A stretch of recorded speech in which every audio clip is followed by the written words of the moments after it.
morning, Doc. Good morning, classmates. Today we're gonna talk about human resource management, the first chapter of our not so long subject in this semester. Together with Mr. Adriano, Mr. Hernandez, myself, Mr. Manaig, and Ms. Urbino, we'll talk about the role of human resources in our organization. First, the importance of human resources. Second, definition of human resources management. Third, scope of human resources management. And lastly, general management, a differentiation of personal and human resources management. So with that being said, let's get into it. The importance of human resources. So, alam naman po natin na HR, marami siyang facets. So, it means madami din siyang importance. So, pumili lang ako ng 5 na para sa akin. Yun yung pinaka-important na klase ng human resources na ginagawa nila. First, HR owns the overall talent management processes. HR leads the way in management development, performance management, succession planning, career paths, and other aspects of talent management. Second, HR is responsible for the overall recruiting of a superior workforce. So, sinasabi dito na yung overall recruitment process ng isang aplikante ay HR yung nag-aasikaso. So, bago pa man dumating sa panel interview yung isang applicant at bago pa siya humarap sa isang manager para kung sino man pipili ng manager, yung mga applicant na yun, salang-sala na siya ng HR. Bago pa man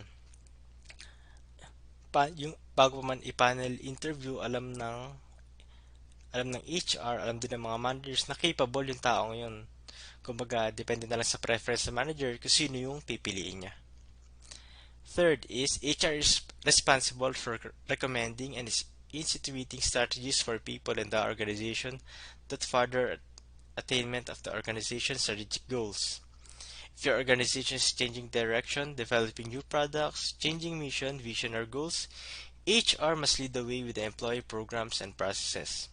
Fourth, HR makes sure that the workplace activities, celebrations, ceremonies, field trips, and team building opportunities are occurring.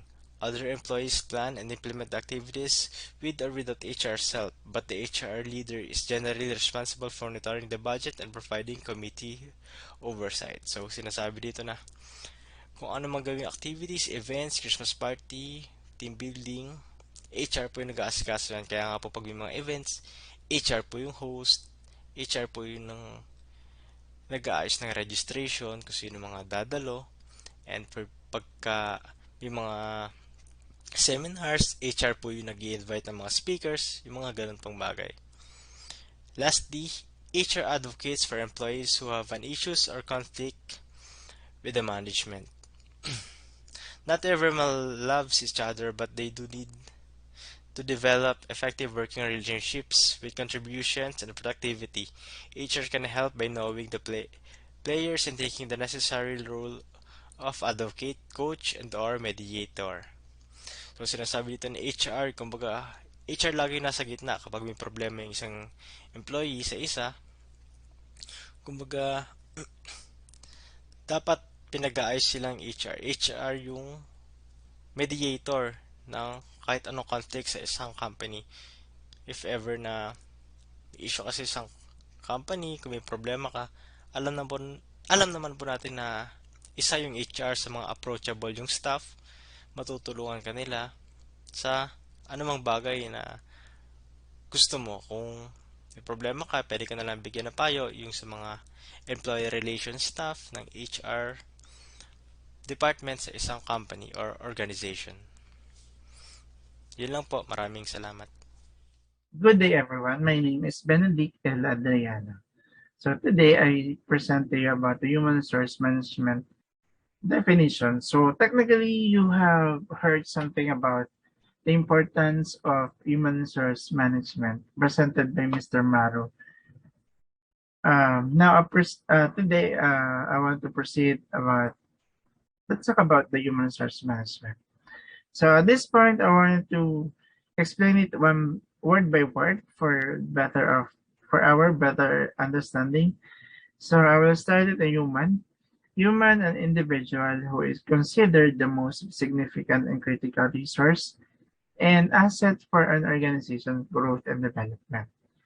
Every worker is considered human being worthy of respect by the organization. To achieve a company goals, we need human, that is employee. So by the human, we mean people working in the company. So in terms of resources, a stock or supply of money, material, staff, or people, and other assets that can be drawn on by a person or organization in order to function effectively. So in terms of management, it refers to the formal group of executive expressing and acting as one body in its relation with the workers of the organization. Management could be defined as all the tasks that we control to achieve company goals. It means that management is an activity to plan, lead, and control. So, human resource, people who are considered the most exciting, challenging, and difficult to handle resource of an organization. Challenging because you encountered a different kinds of behavior, the different kinds of attitude of that person, and exciting because you learn a lot from that. So now at this point, we define human resource management.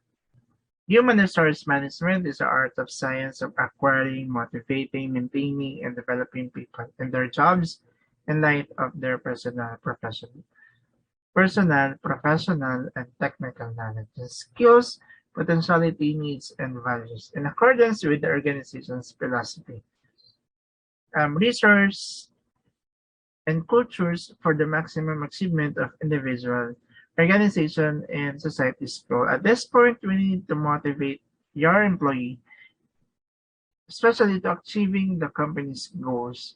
You need also to connect them, you need also to have bond them or to developing your people, especially for the skills and potential to have an idea, to have a certain period of knowledge about their job responsibility and to achieve the effective and efficient and we have a good result for that. So human resource management is a process of using human resources in an effective and efficient way to achieve the organizational goals. So at this point, you have giving a perfect position and that person to well you have of course you have a certain qualification in that position and we should know about that it is an effective and it is efficient for that person. So at this point we having a human resource management is the organization function of managing and handling one of the most valuable assets of the organization.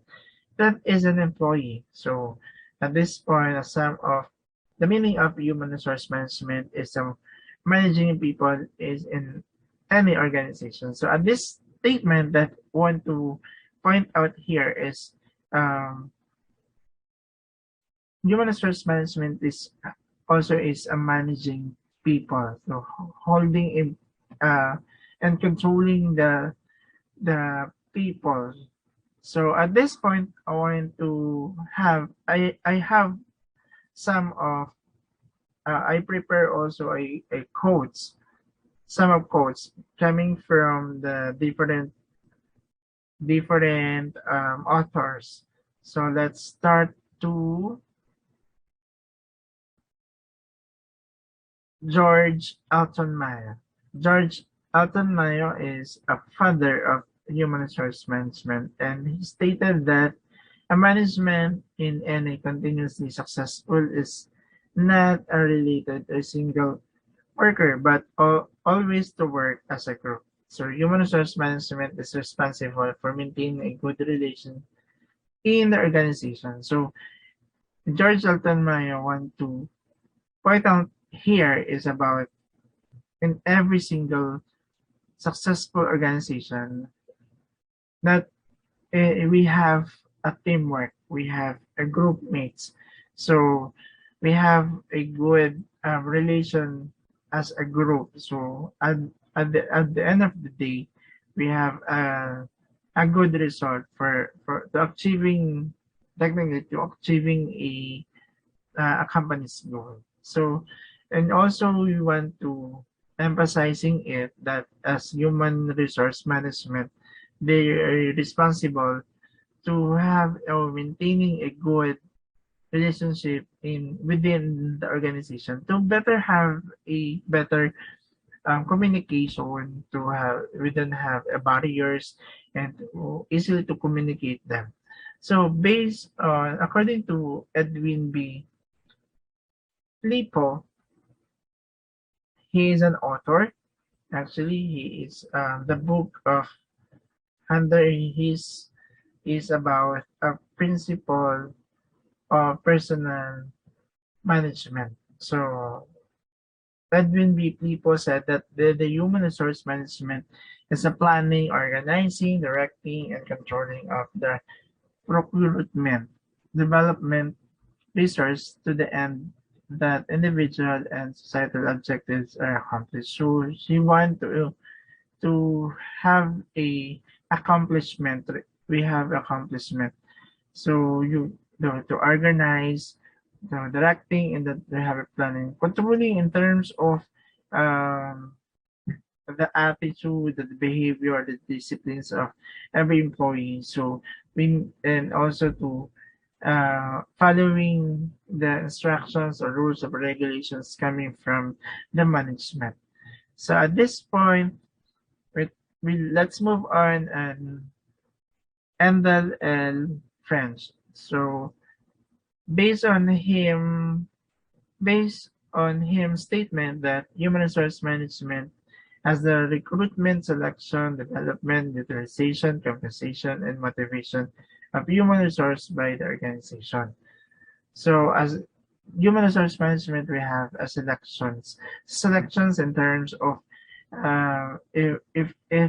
if that employee is to be an effective and efficient in that position, if or if it is a fit on that position. So according to Dr. C.H. Northcott, human resource management is an extension of general management that of promoting and stimulating every employee to make it his fullest contribution to the purpose of the business. So one of point of Dr. C.H.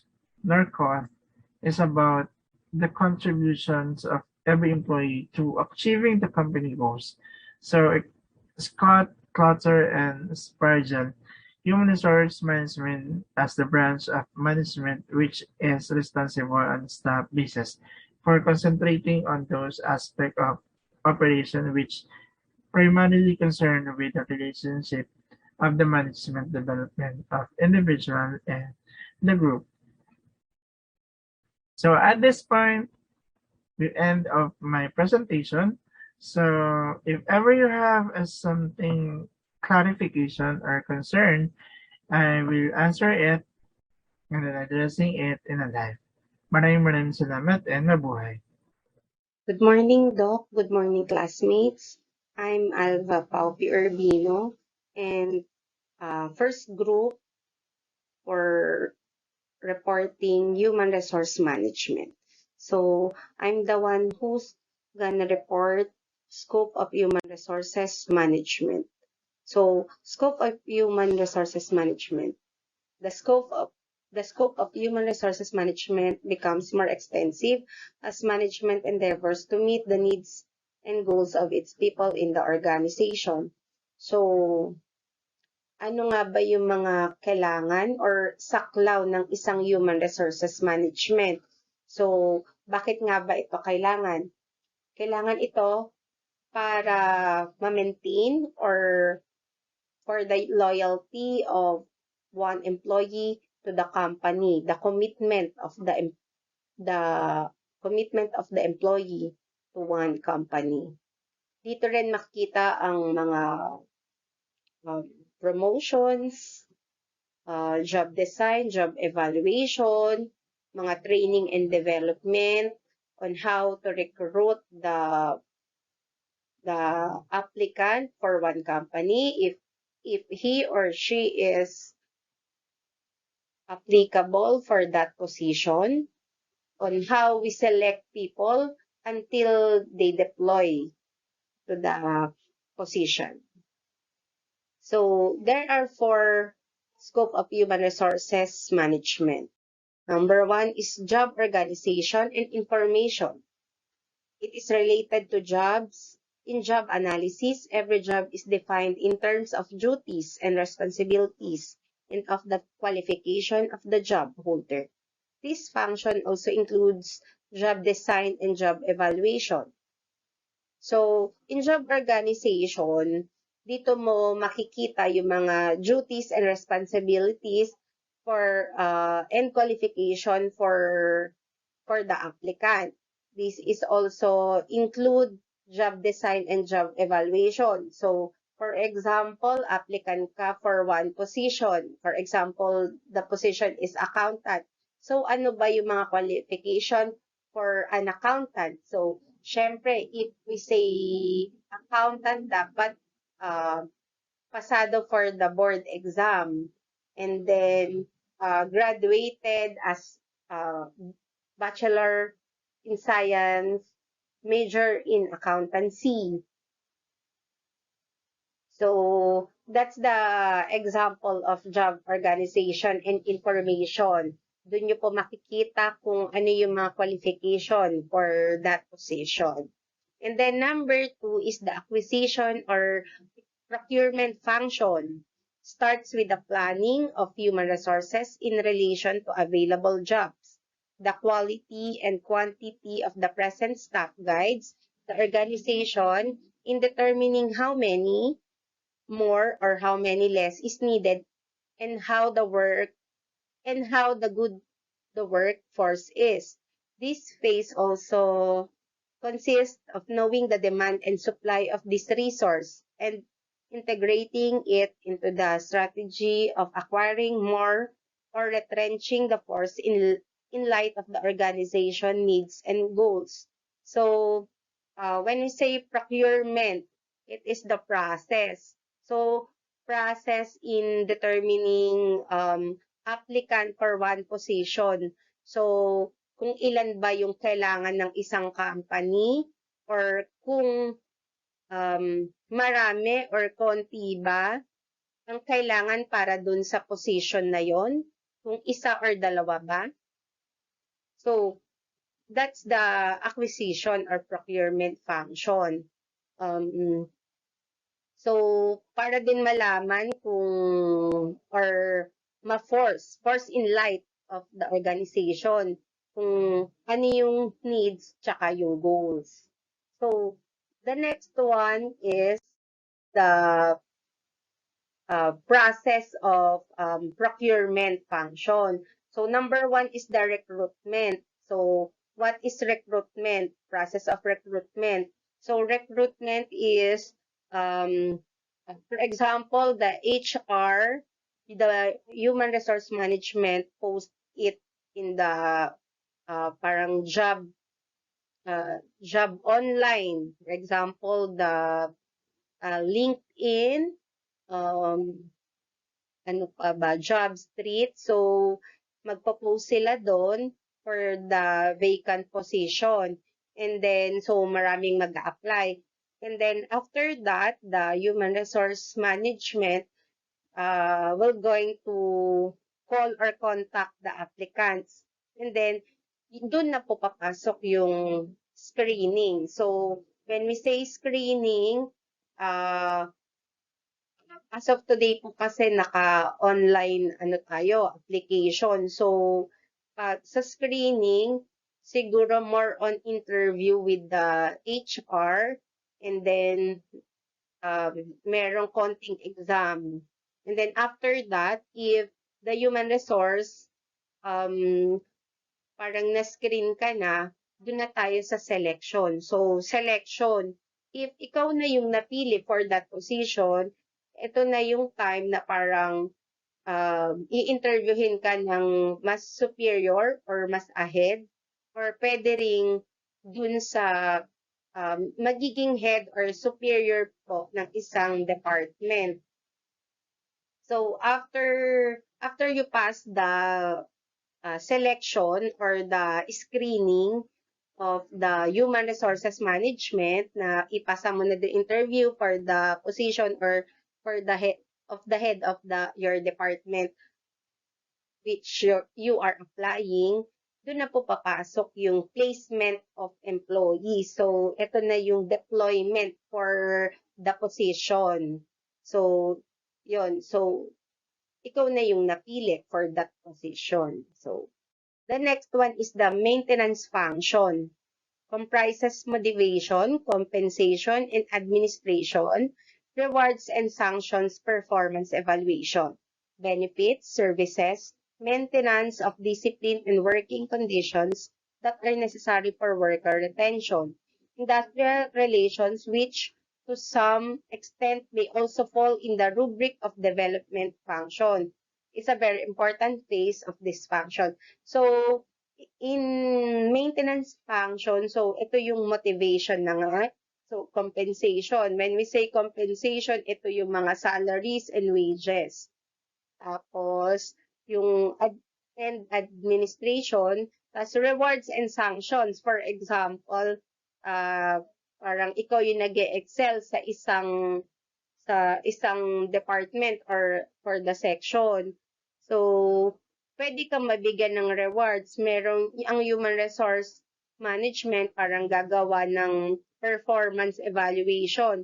For example, wala kang late, magaling ka sa trabaho, meet mo yung deadline mo, and then parang nakakapagbigay ka, nakakapag-contribute ka ng idea para sa isang department para ma-improve pa yung department nyo or the organization. So, yon, matatawag nating pwede ka mabigyan ng rewards. And then, meron din pumapasok dito yung sanctions. For example, lagi kang late, hindi mo na ipapasa yung mga report mo on time. So, pwede ka mabigyan ng sanctions. Pwedeng ang ano mo dito is suspension or pwede rin maging result to termination. So, sa isang company, meron tayong tinatawag ng mga benefits. So, benefits, for example na lang po sa organization ko ngayon, St. Luke's Medical Center. So, yung benefits po namin, syempre, hospital yung company ko, more on hospitalization yung benefits na nakukuha ko sa isang company. Para din, ito rin yung maging way ko para, or nagiging parang aking way to maintain or to maintain the commitment na nagko-commit ako sa isang company. And then the services. So, services. So, ito yung mga parang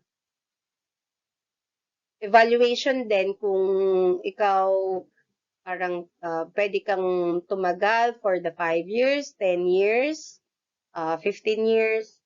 Yun. So, the next one is the maintenance of discipline and working condition that are necessary for worker retention. So, yun nga, yung sinasabi ko kanina, yung discipline, like, syempre, dapat kung papasok ka, ang pasok mo is 8 to 5. So, before 8, dapat nasa post mo na ikaw. Kasi kung hindi pa, pwede kang magkaroon ng mga sanction or para din maging discipline yung isang empleyado. So the next one is industrial relations, which to some extent may also fall in the rubric of development function. It is the very important phase of this function. So kung ikaw naman ay compensated, compensated well, yun, pwede kang yung commitment mo sa isang company is and loyalty sa isang company is parang way para magstay ka pa sa isang company. And then the next one is the development function. Uh, it includes training and education that aim to upgrade knowledge and skills and improve attitude of both managers and the rank and file. So, sa development function, sa human resources, meron silang um, training, parang tinatawag na training and development department or section. So, dito, para yung mga empleyado hindi na-stuck yung knowledge, parang dito, parang gumagawa ang development function ng mga trainings, seminars, para sa managers and rank and file, para hindi nila nakakalimutan yung mga skills or if meron silang mga ideas to contribute sa isang company, pwede din doon. Para mas lalong maging high-end, para high-end ang isang empleyado. So, hindi tumitigil yung, kung, for example, kasi ngayon, masyado nang mataas yung sa technology. So, pinag-aaralan din dito, parang nagkakaroon ng seminar or training para sa technology, how to use or how to cope with the new technologies in the company. So, kasama din dito yung sa development function is the career planning. So ikaw ba as student, gusto mo ba na parang hanggang dyan ka na lang? So, di ba, before ka mentor sa isang company, parang tinatanong ka ng human resource, ng HR staff or the HR manager, kung ano yung plan mo for next 5 years, 10 years. So, syempre, ang i-aim mo is much higher dun sa position mo ngayon. So, that's the career planning. And then, the next one is the counseling. So, may times na may mga para nagkakaroon tayo ng misunderstanding with the boss or with other employees. So, meron din tayong counseling program. Meron din po tayong, dyan pumapasok yung mga parang labor relations. I-explain sa atin kung ano yung mga tama at ano yung mga hindi dapat sa isang company. So, para din ma-counsel nga yung isang empleyado. And then, the next one is the research function. So, it supplies facts, theories, and principles on human resources management that are needed to improve the policies and practices of the first four functions. So, itong research function, ito yung mga parang, yun nga, to improve the principles in human resources management. So, ito yung parang hindi tumitigil para magkaroon pa ng idea, mas tumaas yung knowledge, and ma-practice and improve the policies. For example, the compensation. So, hindi naman habang buhay, ganito yung basic or the gross pay mo. So, may mga times na yung human resource sa research function, nag-iisip kung paano pa mapapataas or kung paano pa ang isang empleyado maging maging motivated para sa isang company. So, yun. So, merong ibang company parang every year, merong bonus. So, yung mga parang mid-year bonus or kapag meron kang nagawa para sa isang department, meron kang tinatawag na merit points, and then mga parang rewards or the reinforcement para sa isang empleyado. So, para din nga ma-maintain yung commitment mo sa isang company. So, yun po. So, that's it, classmates and Doc. Thank you for listening. Sana po natuto po kayo. Thank you. Pleasant morning, everyone. To continue our group report and give better understanding on what human resource management is, I'm going to discuss with you the difference between general management, personnel management, and human resource management. Okay, first let's discuss general management. General management, if as you can see in this figure 1.3, all resources, man, money, methods, markets, materials, minutes, machines are the domain of general management. Human resource management, just like personal management, involves only man. Personnel management is the subsumed in human resources management. And both are areas of general management, which is generally and currently termed management. To differentiate personnel management and human resource management, let's take a look at the following factors on Table 1.1. As you can see in the table, we have scope, people involved, hours worked, place of work, types of service function, department head or officer in charge, department staff, qualifications, level of reporting, goal, technology, strategies, and philosophy. Let's discuss first people involved. Here in personnel management, mostly rank and file. Personnel management includes basically the rank and file workers. Historically, personnel management was labor management, as bought by Oliver Sheldon. Information on them is in general extensively gathered. Hence, the data on them bound in the files. Numerous studies have been conducted from accessible data about them.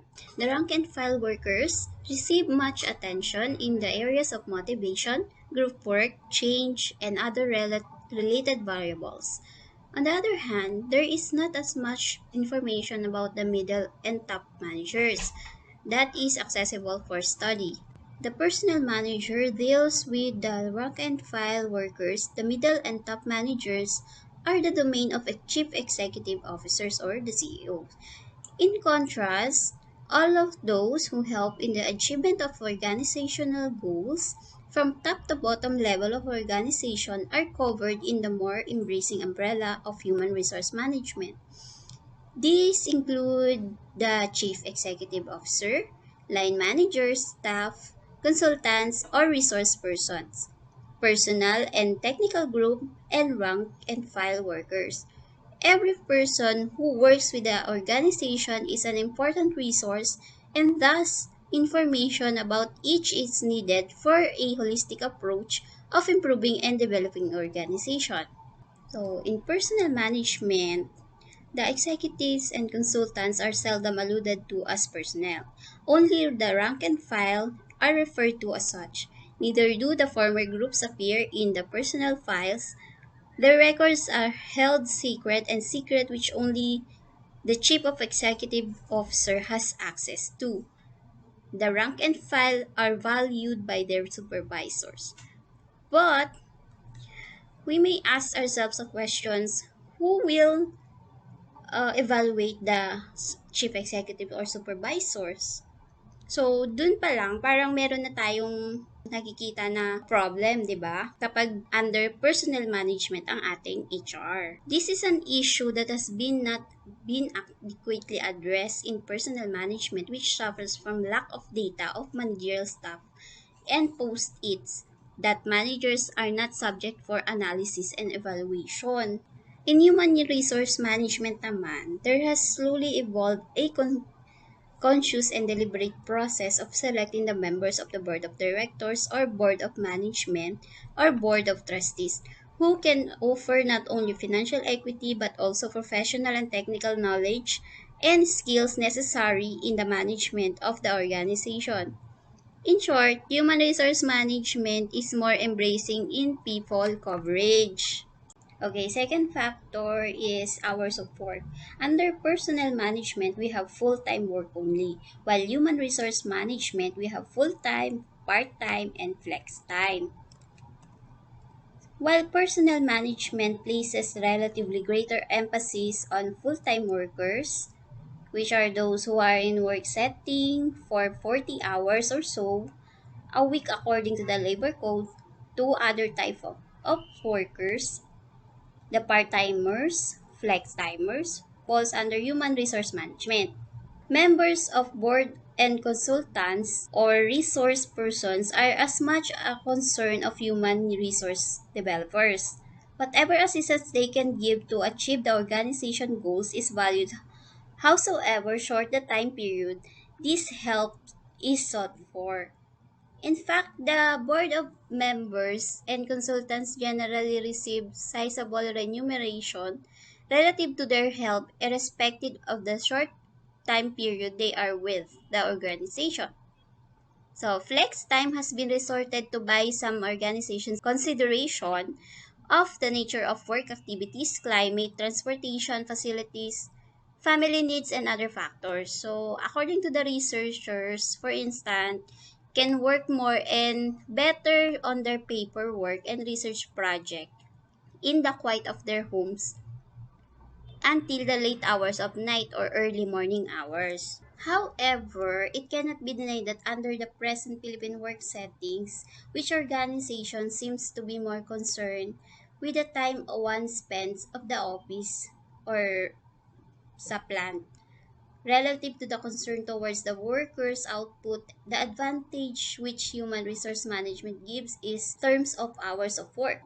Factors is not very significant flex time, part-time arrangements in this country are not yet applied extensively. It is unfortunate that the number of hours that one stays in work setting is highly associated with the work productivity.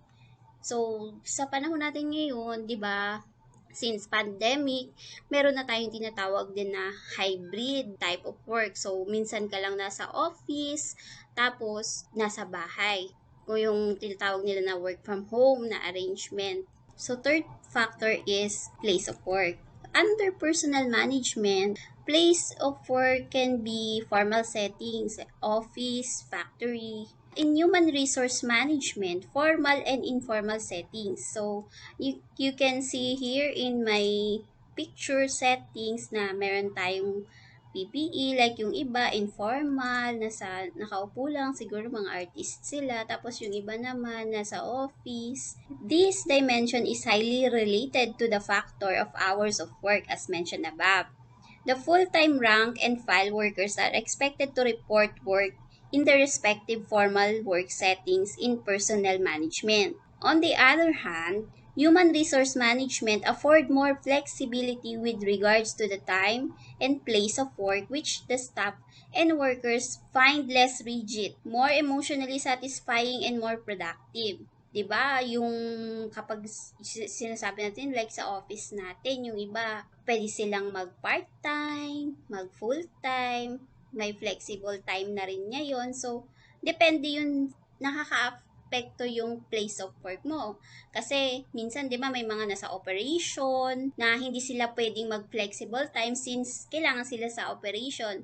Pero yung iba naman, pwedeng mag-work from home, like pupunta lang sila sa office pag may need sila sa office. So, meron din talagang input yung place of work.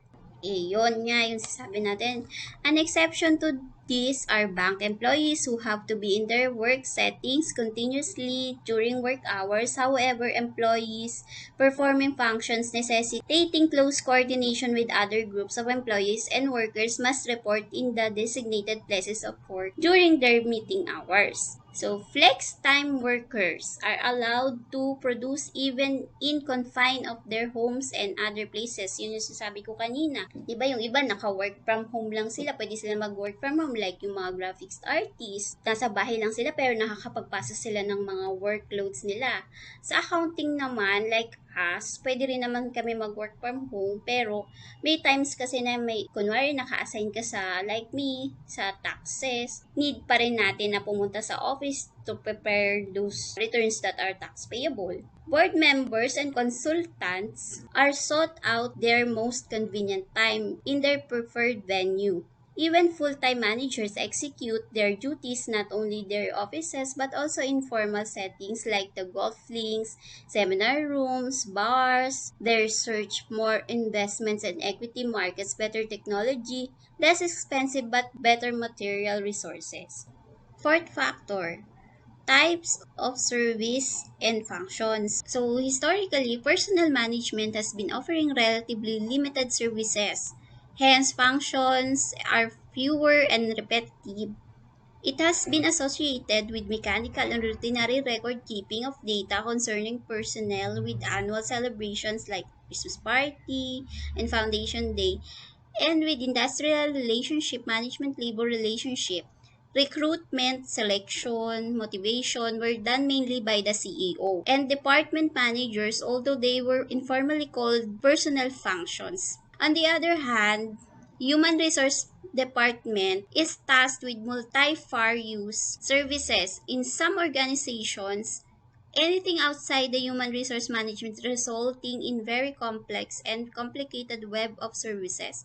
Those functions which were traditionally associated with general administration like job organization and information acquisition of human resource management, and some maintenance and development functions are now assigned to human resources. More services have been recently added like human resource planning, career planning, testing, counseling, motivation, and more building development strategies and research. With this array of services, the Human Resources Department has its hands full. There is hardly a dull moment for itself. So, na-experience naman natin to sa ating mga company, di ba?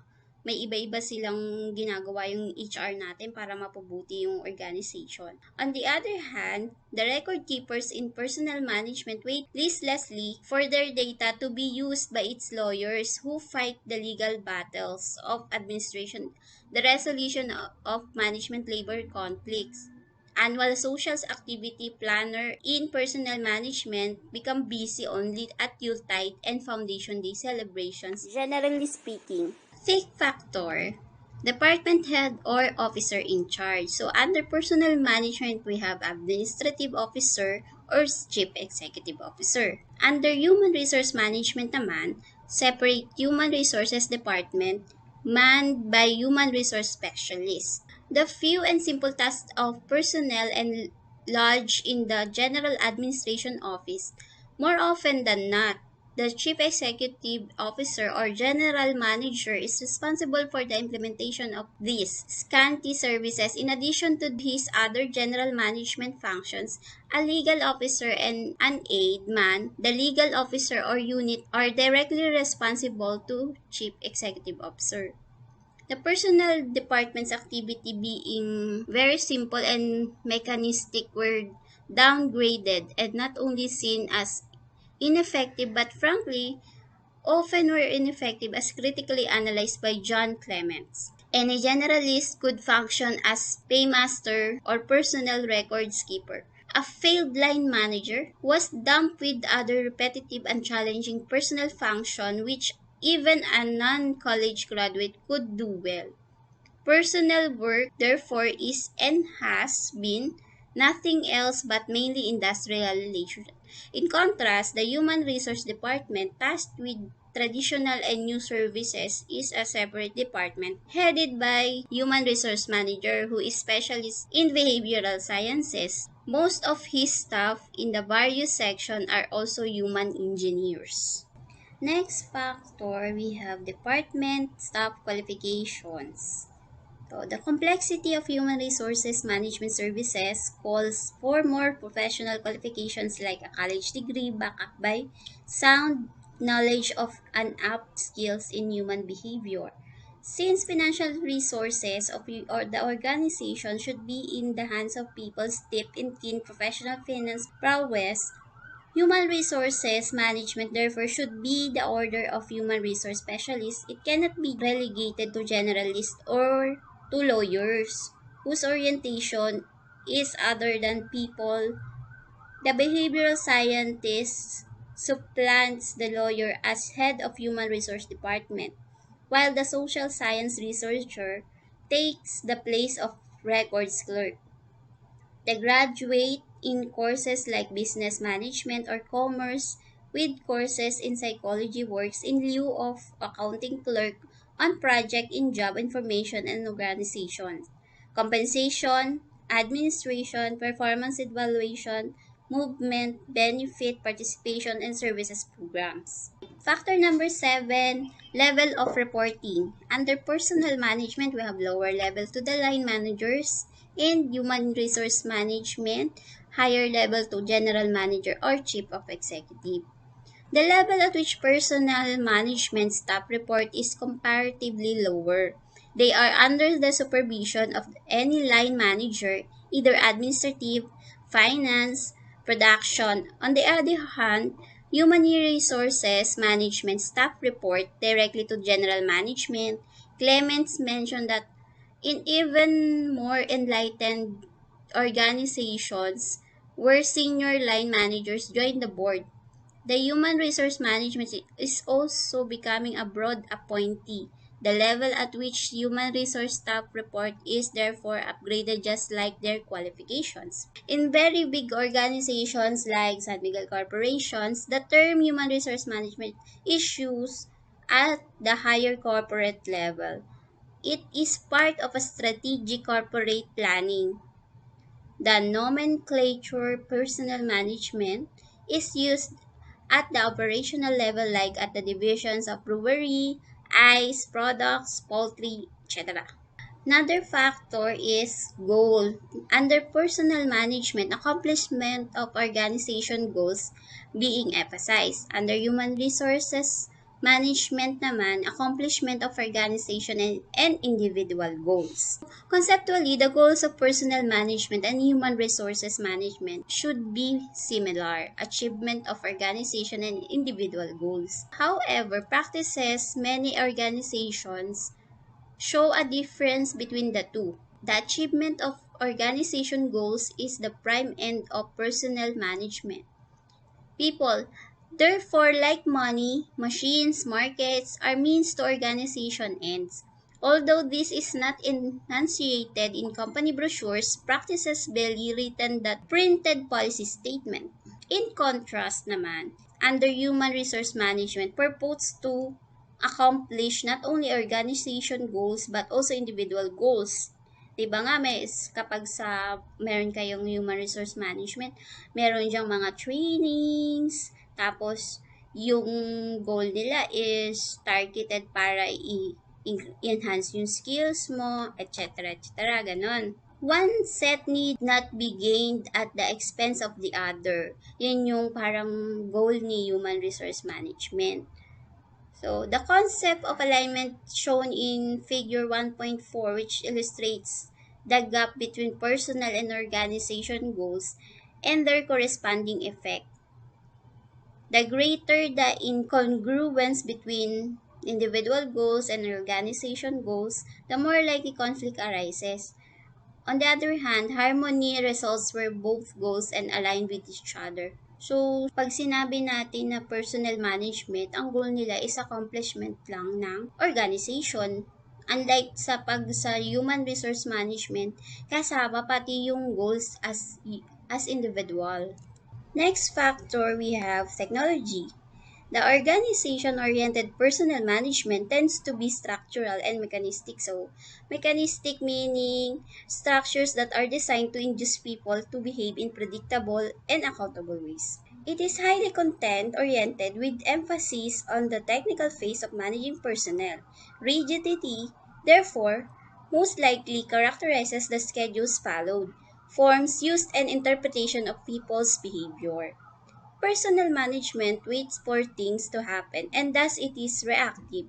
It is control-oriented, utilizing auditorial approach and dealing with people. On the other hand, human resources management, which combines individual and organization goals, take on socio-technical orientation. It is developmental, flexible, and participatory.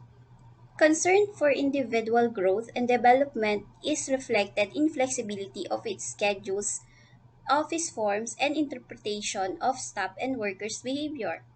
Human resource management provides opportunities and mechanism even before it makes things happen. Thus, it is proactive.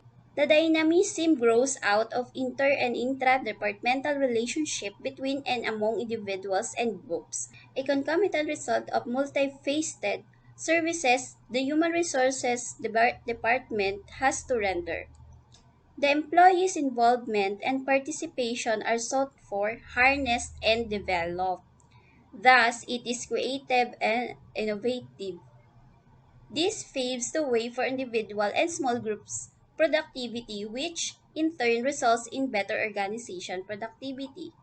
So, to sum up, yung difference ng personal management tsaka human resource management, under personal management, they are mechanics that's reactive, structural, inflexible, technical control oriented, organization oriented. While in human resource management, it is under developmental, which is proactive, socio-technical, orientation, flexible, and participatory, creative, and innovative.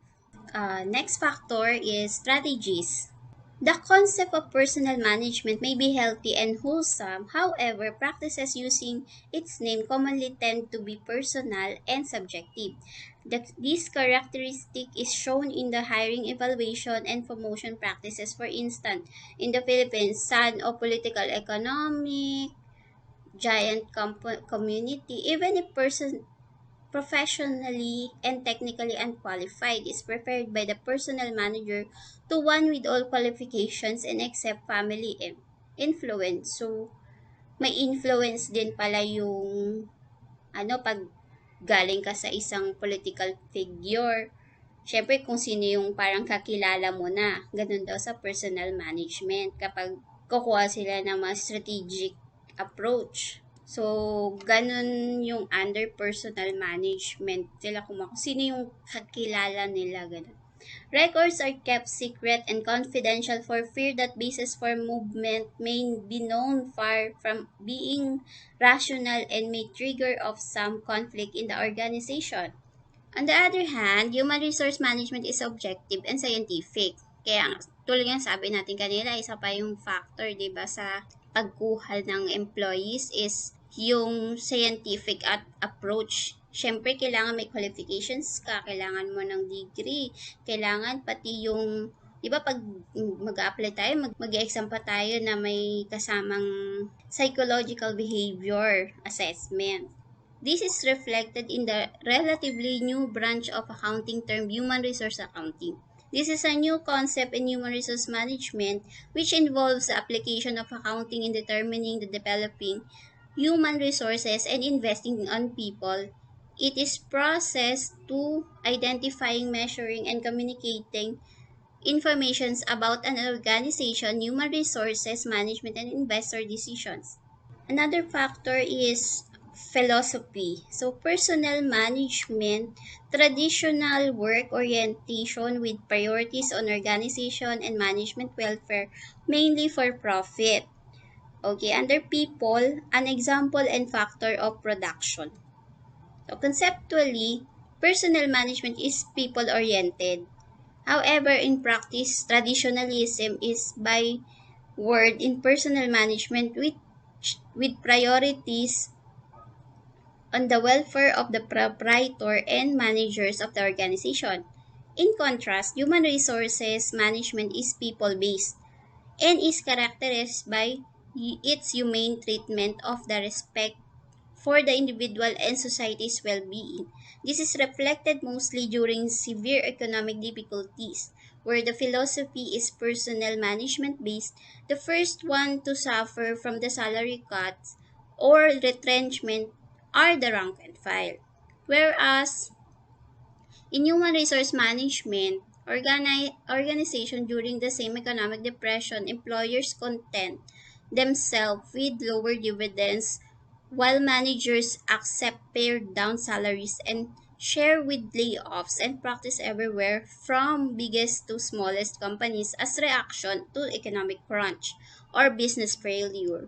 So, pag sa personal management, however, people-oriented sila, mas pabor lagi sa management yung decision making. Unlike kapag under human resource management naman, tinitingnan pa rin nila. So, binabase pa rin nila dun sa tao. Siyempre, hindi ka naman pwede basta-basta na lang mag-lay off ng tao. Lalo na pag big corp ka. Siyempre, di ba, kahit nasabihin mong palugi na yung business mo, tinitingnan mo pa rin kung may future economic benefit ka pa ba. Kasi nga, di ba, masasabi natin na importante talaga yung mga tao sa business. Personal management looks at people as an expense item and as factors of production. Hence, relatively less funds are provided for activities like screening and selection, training and education. The budget is nil for human resource planning, counseling, and research. This is true particularly when unemployment and underemployment rates are high and when turnover of personnel is fast like in the construction industry which works by project. Management would rather put its money in production, marketing, or finance where the returns are usable or quote and unquote countable. In contrast, in human resources management, people are considered investments, assets, and real resource. Following this philosophy, relatively more funds are earmarked for their proper screening and evaluation, for their growth and development, which is in turn increases the rate of retention. Some organizations develop a system human resources accountability to increase managerial effectiveness in developing and retaining employees. It achieves this by treating people or employee replacement costs, hiring, training, benefits, etc., as if they were capital investment rather than operating expense and holding managers directly accountable for those segments of the investment that fall within their area of responsibility. So, doon pa lang kita na natin yung pagkakaiba ng human resource management at personal management. In personal management, yung people sa kanila is parang operating expense. Unlike sa human resource management, meron talaga silang nakalaan na budget for their development, trainings, ganun. That's the difference between personal management and human resource management. The emphasis, however, should not be made on the difference between them, but on how personal management could develop or be effectively turned into human resource management. That's all, guys. Thank you.